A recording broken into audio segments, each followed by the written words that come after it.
Thanks for joining Sales with Suli, a mom of three who spent the last 12 summers knocking doors. Welcome to my podcast, where I talk about all things women, the ups and downs of my journey, and what it takes to find success on and off the doors. Enjoy this episode. Awesome. Well, thank you guys so much for taking the time to come out and kind of be a part of this space. I honestly still have no idea what I'm doing. But what I do know is that there needs to be more space created for women where, especially in the workforce, where we can understand each other a lot more mentally, emotionally. I find a lot more times we are envious of others. We're not as excited about their success as we are for our own. And especially in the sales industry, I feel like we just don't have a lot of people to just help coach us and get through some of the difficult times that we have, whether on the doors or not. And so I kind of wanted to have a space where we can talk about not just on the job aspects, but kind of what happens, behind the scenes. A lot of times when we are on the doors or when we are knocking, we'll have those really bad days and we kind of just focus on what is it that we're doing wrong. Like, why is it that they're not accepting me? Like, why is it that I suck at this job in comparison to like my team leader or this girl or this person? And I'm gonna kind of introduce everyone, and because I don't have my phone with my notes on me, correct me if I don't add all the great things about you guys. I just feel like there's like a lot of diversity with some of the things that these girls up here have. And I don't know how to say this on like the audio version from like right to left, but I guess you guys will just, it's more important just to hear like some of the content as opposed to know who said what. But we're going to start right here with Celia, one of my all-time besties and great example in life just with work ethic, the way that she is as a mother. So she is a mom of 4. She is a licensed certified social worker. Did I say it right? Mm-hmm. Okay.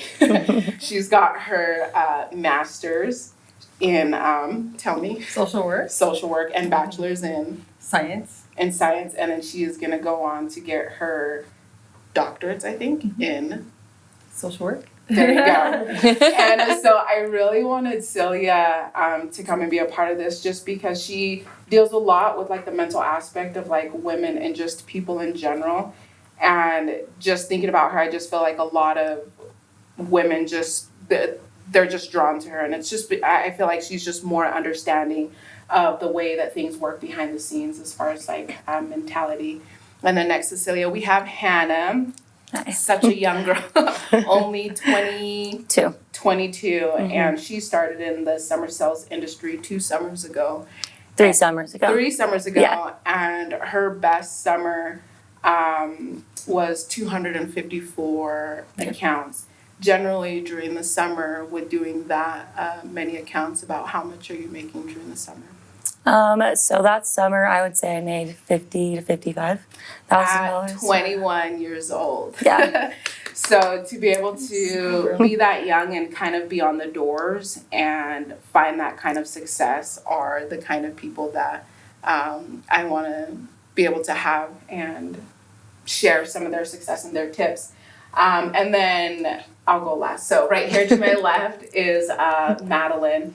She's a freaking rock star. This was her first summer in door-to-door sales, and in 5 weeks, she did 215 accounts.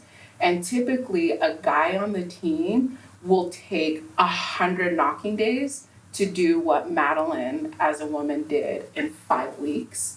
And she has had 6 years of experience in real estate. So to be able to have that person in this environment who can go and have 6 years of experience in real estate and come and be able to find that same success here on the doors, I'm definitely excited to get into your brain too. And Bella right here on the left. So she, this is her 3rd summer Yes, so I just finished my second. Oh, she just finished her second summer. Yes. And her best summer was 440. 440, yes. 444 accounts. So at 21 years old, to do 450 accounts in an amount of time where there's probably 50 to 60% of men in the industry don't even reach that. And so I just feel like you add a lot of value, and also having the one team in the company with the most amount of female reps. You had how many? I had 9. Yeah, we had 9 women. And all of them finished. All of them finished. It was the most successful summer. I think our downline did like almost 2,000 accounts. So it was like so successful. I couldn't have asked for anything more. Yeah. And that's like one thing that I want to like kick out of the park. Like a lot of times in this industry, companies and men, they're only looking to recruit men. They're looking to recruit boys. They're looking to recruit any male figure that can come and do something, but they just don't see the value in people like Bella and her team, who actually 9 girls to all finish the summer is a big thing. Yeah. And Holly is going to be our moderator. This was her first summer. This was my second. This was your second summer. And then what was your best summer? How many? 222. 220. And that was your first summer you did 222? No, second summer. This summer. And how old are you? I am 22. Almost. Like all these. Wow. On Monday. 22 on Monday. So we're stoked to have Holly kind of come and, move us along. And so I just kind of wanted to when I reached out to just girls in the industry outside of pest control, some of the questions or some of the topics that they kind of wanted us to hit were topics about mindset, kind of like the importance of positive self-talk. Yes, positive self-talk. And I have it here and I don't even know. Okay. Why it is that I think that self-love is important. And then we'll kind of go over some of the other questions that I feel like girls are going to be having throughout the summer on and off the doors. And we'll just let Holly kind of go down to the questions. Okay, perfect. We'll start with mindset then. The first question here says, what are some challenges as a woman do you feel we face having to work in a predominantly male industry? I love the word predominantly. I think that's a great question. Personally, I've never had a terrible experience. All of my mentors that are males have led me in great directions, and I feel like I've been listened to a lot.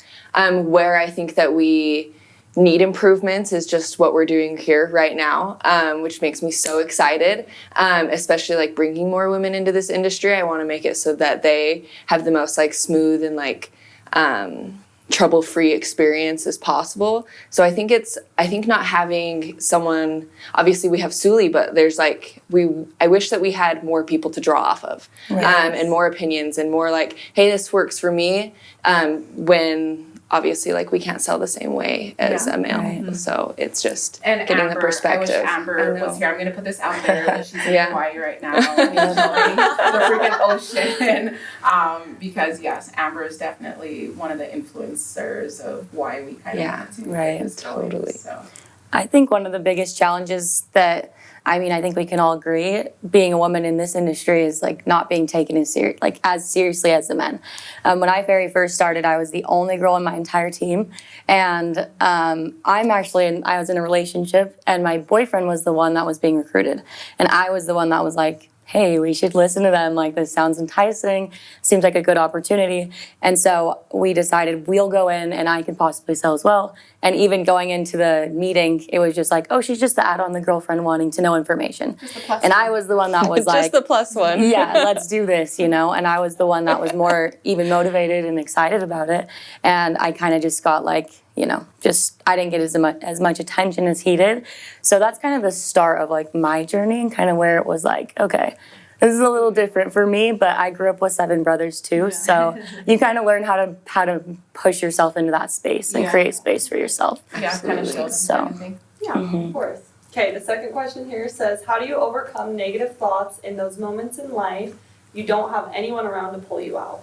So I kind of want Celia to answer this question just because I feel like you deal with a lot of kids and just different people with like different backgrounds and stuff like that. So how are you like helping them or teaching them if they don't have anyone, you know, like in their homes or on their teams? And I feel like a lot of times some women who are out here, they have their parents who are against them, their team who are against them, just other people. And so to be able, like, how do you help someone just draw from like their inner self or figure it out? So we kind of touched on it before the video started. Someone said awareness is the number one thing or the first step to changing. Yeah. And so what I do with a lot of my clients is because they come from a home or just a really negative background, we have to like re-parent. And so that's the term that I use with a lot of my clients is reparenting themselves. And so we kind of go back, well, we first kind of look at what their mind frame looks like, how they react in certain situations, what their mindset is, what they're saying to themselves every day, because that's where we draw upon and that's where we kind of change the direction. One of my favorite quotes is neurons that fire together, wire together. And neurons can be thought as thoughts. So our thoughts that are firing constantly is what is going to be wiring or hardwired in our brain. And so once we start with the simple thoughts like positive affirmations with plants, we were talking about that. That is actually scientifically proven that when we talk to plants, we bring them life. When we talk to our children, when we're raising them in a positive way, we bring them life. You can notice a child that's been neglected and a child that's been given positive affirmations and love. There's a big difference. You can see it in their countenance. You can see it in their aura, so to speak. And so we really do just start from where they're at because everybody's different. I had a client that came from a really negative place, but had a really strong mindset. And that came because they noticed and they changed that for themselves. And so it's pretty interesting because you can't really just judge someone by looking at their background or, for me, reading their history. And so it's beautiful because no matter where you come from, you can change the course of your life.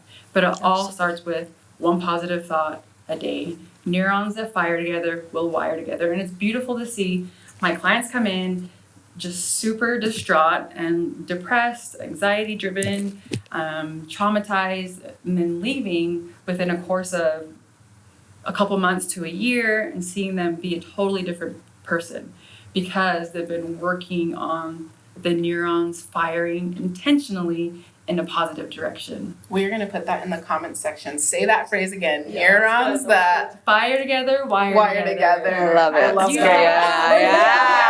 I love it. That's more, like, we definitely need to have that more, like, just with, like, women together. Like, we can be those neurons, like, for each other. And I think going back to you, too, like, a team with all women. Yeah. How powerful is that? Like for me as a woman, I feel so empowered by other women. Oh I mean, gosh. a guy can tell me the same thing, and I'm like, okay, cool. Yeah.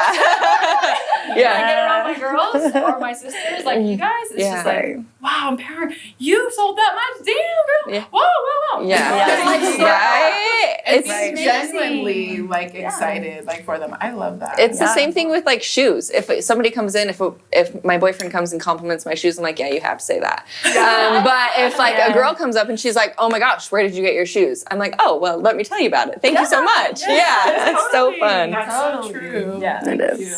Yeah. Okay, the next question here says, we all have bad days at work and at home. What was the most consistent reason behind your bad days, and what were you able to take away from them? I feel like the key word in that is consistent, like the consistent reason for your bad days. But consistency is the solution to getting through those bad days and turning those bad days into bad moments. Yeah. One of my favorite books is Atomic Habits, which is a popular one. I'd be surprised if you guys haven't read it. Absolutely. But with that, it's unlocking firing those neurons that she was just talking We're all about. going to use that from here on out. No, it's so true. It's such a mantra. And if you consistently have those habits of actually implementing those positive thoughts, those affirmations, and those actions behind it, because that's where I felt like when I was younger and first getting started in real estate at 18, it's backing up every single intention that you have. and actually putting your actions behind it instead of just going through those big goals, but if I don't hit it, it's okay, I'm still young. Yeah. Right. Absolutely. I think a huge thing for me is like kind of going back to the first question is like as a woman in the industry, this one specifically, and I'm sure it kind of goes across the board, is feeling like we have to prove our worth rather than having it already be there and seeing like all that we can be. Like I feel like for men, if they see other guys in this industry, they're like, I've done this, so I know you can do it. But looking at it for a female, it's like, oh, well, maybe. Like we're always the anomaly. And so when I fall short, or if it's 6 or 7 o'clock and I don't have a sale, I'm like, oh, I'm proving all of like my doubts right. Like everybody that's doubted me, I'm showing them that they have a reason to actually feel that way. So it's hard to get out of those. But honestly, like what I've learned from my brothers and just especially even taking from men and other women is like, let that ego kick in. Like we're almost ashamed to be egotistic as women sometimes. And so that's really what kind of pulls me out of that and finding compassion and being like, you know what, I can love myself and I can be like that badass kind of person. It's not a bad thing for me to be strong and like pull myself together kind of and find that fire in myself, you know? Well, and Hannah, do you feel like, I feel like we probably went through a similar path in the past of there were so many years where I just would say, oh my gosh, I'm going to be too much for everyone forever. My real estate mentor, Adam, who has just changed my life, I've literally broken down in my office being like, am I just too much for everyone? Yeah. And we need to get rid of that space, get rid of that, what you said of being ashamed for feeling proud of the work that we've done, of being groundbreaking. And now at this point, I feel like I'm not surprising people anymore with my results. And so it's almost like I need to find something else to drive me other than pure like proving people wrong. Right. Yeah, and I think turning that like drive from I want to prove these people wrong or show them, turning that from about other people to about yourself. Absolutely. I always knew I was worth and like worthy of this and deserving. So I'm going to be that go-getter and go make that happen. And that just like really gives it so much more value, I feel like, you know, rather than having it be for others, it's for you. 100%. And it's more peaceful that way too and more humbling rather than I'm that big bad dog that freaking beats everybody and I'm the toughest. That's really good to light a quick fire under your butt, but it's not going to sustain like a bonfire in terms, you know, 100%. As an analogy, you know. So, but yeah, definitely always feel like I'm, you know, going to be a little bit too much for people or too headstrong or too not girly enough or, you know, competitive and stuff like that. But just to kind of love yourself and like look at yourself and for who you are is important for sure. That's a good way to go into the next question. So now we're going to talk about positive self-talk. And the first question here is why do you think, I want to rephrase this, why do you think positive self-talk is important?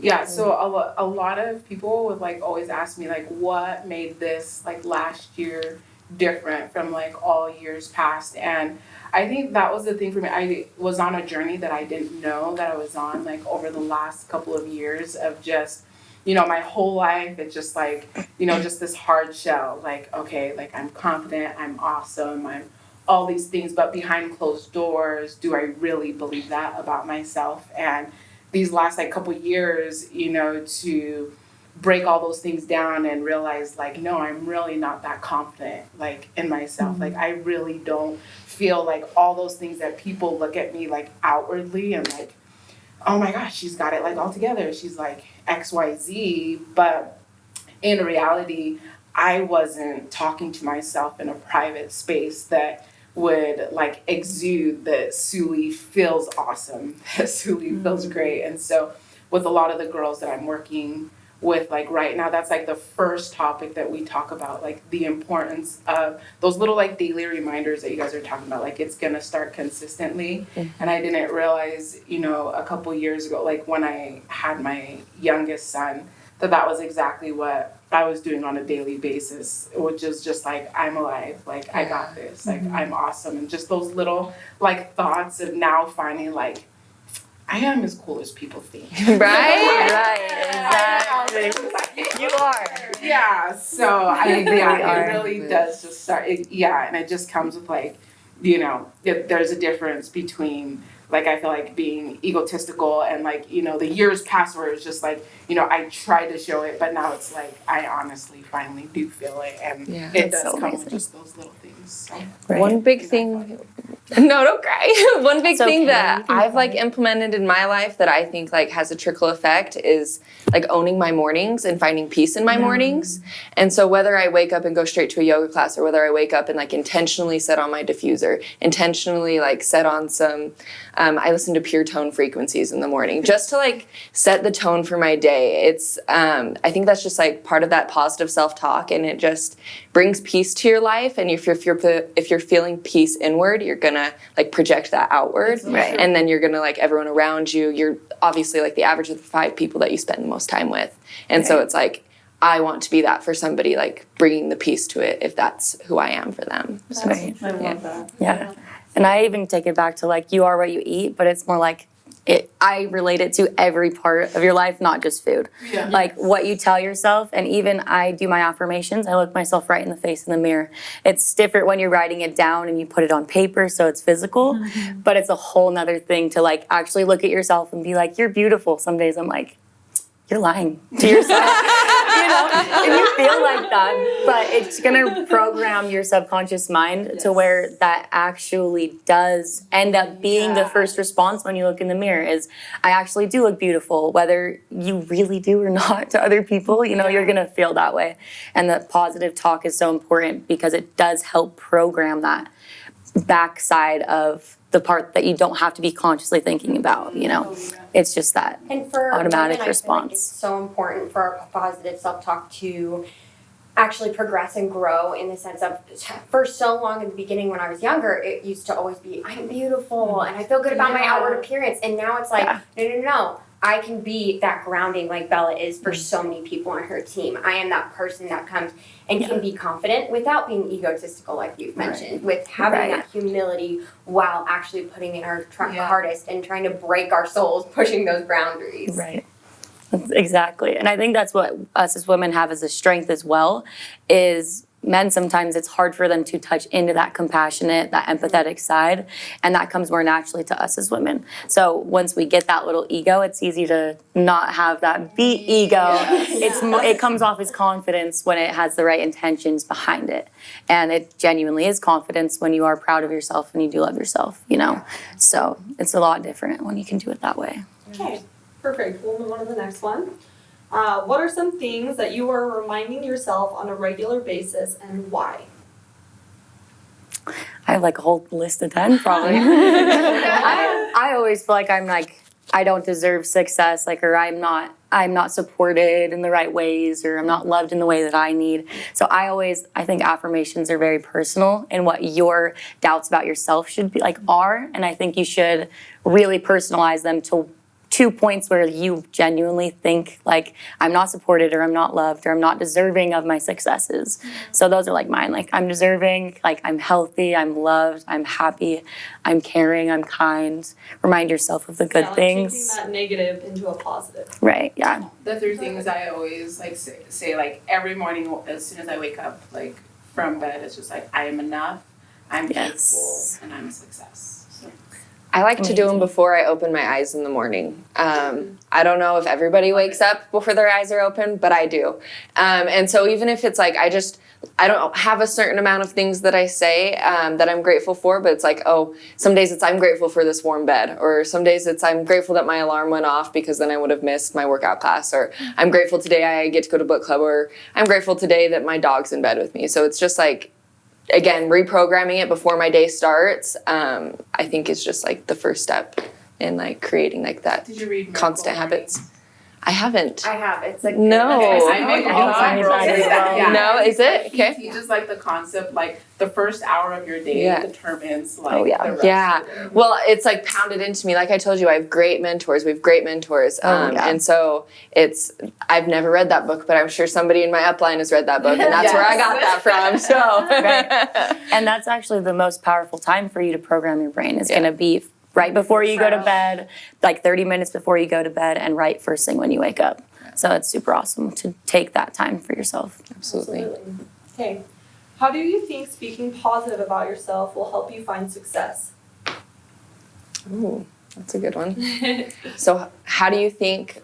Yeah, so how do you think speaking positive about yourself will help you find success? Whatever you put out in the world, you're going to get back. it's like rubber. Like whatever I say bounces right back and sticks onto me. Absolutely. You're rubber, I'm glue. Yeah. Whatever that little Right. Yes, exactly. I think it's just kind of the same things we just touched on. If you can talk positively to yourself and have your own back, then what gives anyone else the right to not believe in you or, have like support you when you can do that yourself? You don't have to need approval. You don't have to have other people there. You kind of always know that you got your back, your own self, And what Hannah was saying, the likelihood of other people truly believing in you more than you believe in yourself is very low. So for what you want to actually accomplish in this world, you have to be the one to push yourself. And it's kind of like what Celia was saying about our conversation about the plants earlier. Yes. How I sing to my plants and I give them affirmations because I used to be a bad plant mom. And then you start doing that and they bloom and they grow. And so it's important for focusing on ourselves to do that, but then we can give that back to others. Definitely. Right.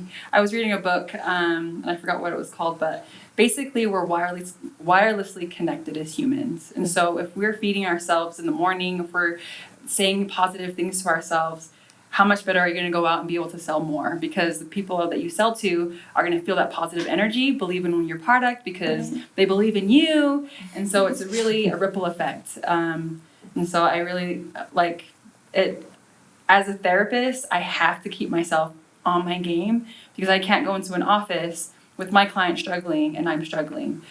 I mean, not to say that I don't have any problems because I have many, but I have to be able to set my intentions right. I love that word intention because once we set our intentions right, we're able to reflect on others and be that peaceful person for other people. And it comes off more genuinely. Yeah. And it's not like, oh, they're just telling me that to make me feel better. It's like, no, they genuinely mean it because it works for them as well. And they've seen it work and affect their own lives personally. So it's huge. Cool. Moving on. Thanks for taking the time to tune in. If I've added any kind of value to your thoughts on knocking doors, please share this podcast with another female rep. Until next time, know that you are capable, you are valued, and most importantly, you are enough.